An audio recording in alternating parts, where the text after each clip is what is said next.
We got some 5-star UGA intel to cover from the weekend. Also, a new prediction in favor of the Dogs from On3 national analyst Steve Wiltfong. Steve, let's start with the number one defensive lineman in the country. Elijah Griffin was back at Georgia, this time for an unofficial visit.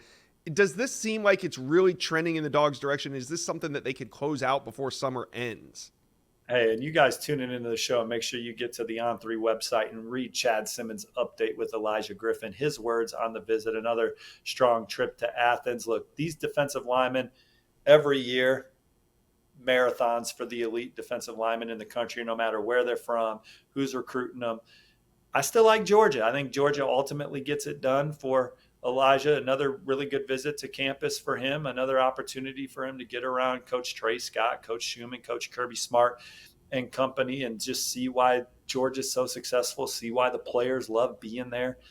So definitely like Georgia there, but they got some stiff competition from some other programs, Miami, USC, some of the schools that are going to do what they can to ultimately land him, Oregon.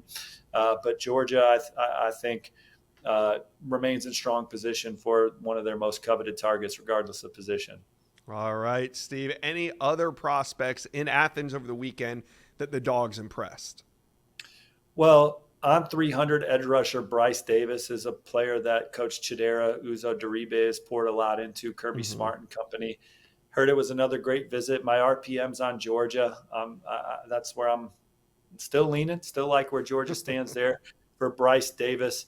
And then I fired in an on-3 RPM prediction in favor of Georgia on Monday for top 100, only top 100 at on-3. Charles Power, Cody Belair and company, much higher on Damola Ajadahun. I hope I didn't butcher your last name, but like where Georgia stands with him right now, for him, top 100 player again in our rankings, coveted prospect for Coach Searles and company. And the buzz is around Georgia for this touted in-state player as they battle other SEC programs for him. Seems like another successful weekend. They also had 5-star corner, the number 5 ranked corner in the country, the number 1 player in the state of California, Dijon Lee, was on campus, and he's been trending toward Alabama. But how do you think Georgia did this weekend with Lee? Well, he told me he had a great time. Again, continues to enjoy the culture and atmosphere created for the players to put them in position to maximize their ability. And Coach Dante Williams has certainly done a good job there as well with his California ties, formerly at USC. That's been a back and forth with Georgia. I know there's a lot of confidence around Tuscaloosa and Dijon Lee right now, but Georgia just hung around, got him to campus. He also visited Texas A&M early in the week as they shoot their Hail Mary shot. But Georgia and Alabama are the two we're looking at the closest, and it was another good visit to Athens.